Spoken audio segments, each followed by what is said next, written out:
Good morning and welcome to halftime. This is an opportunity for us to wake up early, give the best part of our day over to the Lord, see where the Lord is leading us and who the Lord is calling us to be. Today is Monday. It is a holiday for a lot of us, and yet at the same time, I am so thankful that each and every one of you are gathering and sharing in this time together, still waking up early on this Monday holiday. God bless you guys. Thank you. Good morning to you, Alistair, to Alistair and Bernadette, to Eric, to many others who are sharing in this time together. God bless you. Thank you for, just carving out that best part of your day and presenting it before the Lord and spending it in His Word. You guys are going to be blessed. Not by me, but by what God is going to be doing. Let's get into this. We are looking at 1 Samuel chapter 17 today. And this is the narrative of this particular. I could go as far as saying of the entire Bible. That is one of the most beloved stories, whether you are a follower of Jesus or not. I mean, this is that infamous story of David and Goliath, and everybody talks about this. And there's lessons to be learned in faith in Jesus Christ, and even outside of the faith of Jesus Christ. There's something to learn from this, and so we're gonna slow it down, and we're gonna learn a little bit more about the purpose of why the author chose to include this. I mean, I think for obvious reasons, in this whole narrative about the kings. Starting with Saul, now with David, or about to be David. What is it that we're going to be learning out of all this? So let's dig into this. Pull up that comfortable chair, grab something warm, something hot to drink, and open up your Bibles. And I just realized, hold on. Not bring out my physical Bible from my backpack yesterday, but here it is. All right. I've got my physical Bible, and open it up to 1 Samuel chapter 17. Here we go. 1 Samuel chapter 17. And, we want to make sure that we go directly to the source. Don't settle for anything less but your physical Bible. And, open it to 1 Samuel chapter 17, and let's see what the Lord has to say. So again, we're going through the book of 1 Samuel, and I titled this, An Enemy of God Challenges. An Enemy of God Challenges. What God sees before the battle. A lot of times we see the enemy of God and we have our own reactions. But if we were to take a step back and ask that question, what does God really see? And are there any indications of what this is going to be like? So let's dig into this. Starting with verse 1. Again, we're only going to look at the first 11 verses here, but we're going to learn a little bit about this enemy of David's and of God's. Verse 1.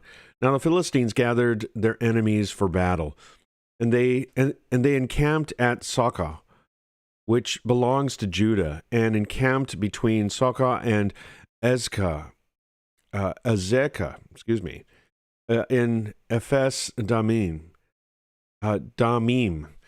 And Saul and the men of Israel were gathered and encamped in the valley of Elah, and drew up in line of battle against the Philistines. And the Philistines stood on the mountain on one side, and Israel stood on the mountain on the other side, with a valley between them. So looking at these verses, what are we seeing here? What's that picture that the writer is trying to paint here for us?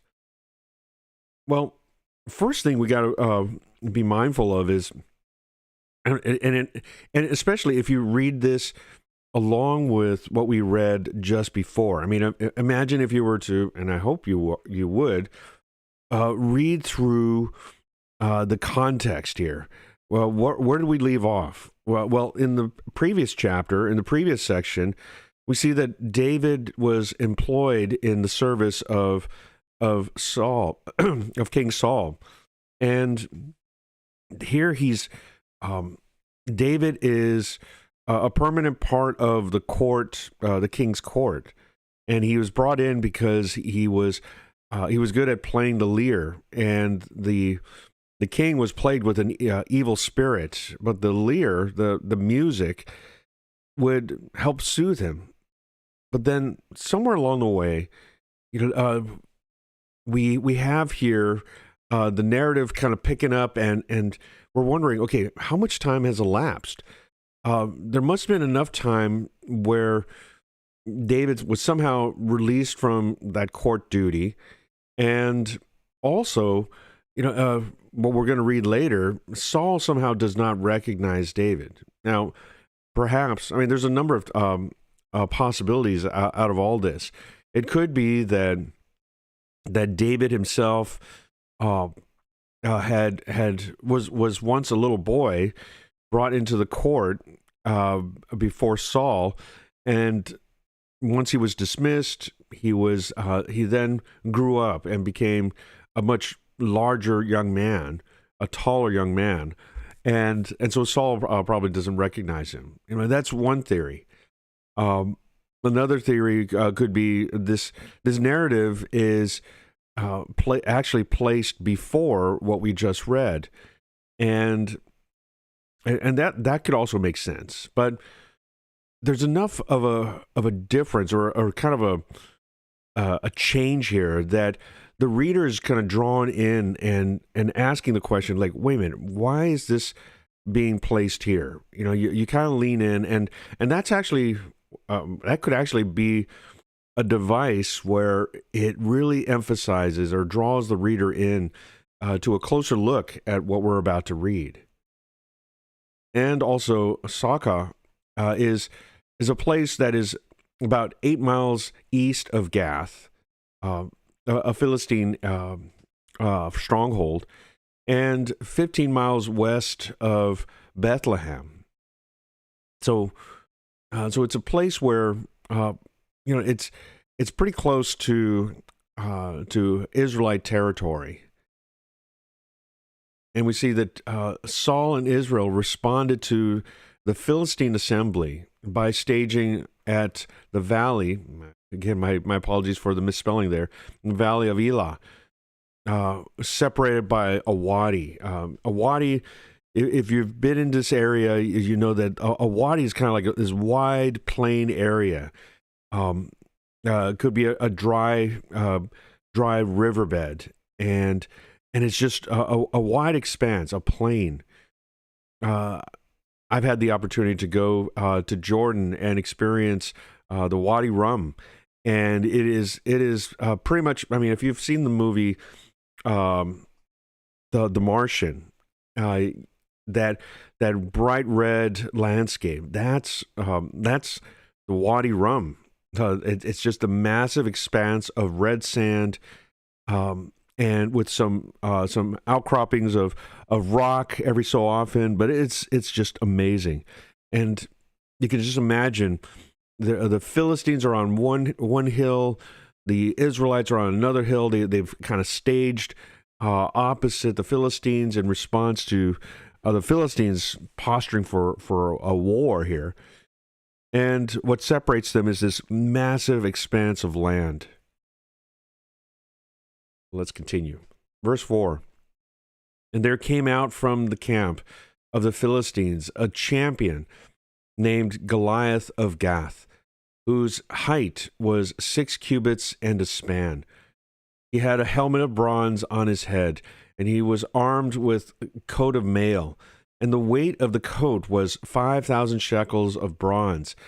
And he had bronze armor on his legs, and a javelin of bronze slung between his shoulders. The shaft of the spear was like a weaver's beam, and his spear's head weighed 600 shekels of iron, and his shield bearer went before him. Now, let's just take in this whole sight here. This is a massive guy, especially when when you convert a lot of these measurements into the ones that we recognize today.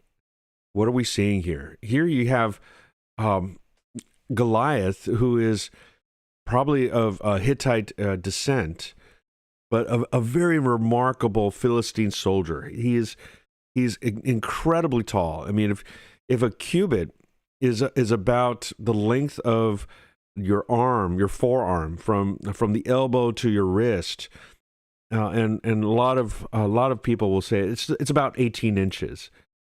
And if you say 18 inches for each cubit, this guy measures to be about 9 feet 9 inches tall. That is a massive guy, right? And he is a champion. The Hebrew translation basically is saying that this is an individual who has fought in what is called representative combat. Representative combat is where you have two armies facing off against each other, but instead of two armies fighting it out, you send your strongest soldier out, and whoever wins the battle. Armored with metal.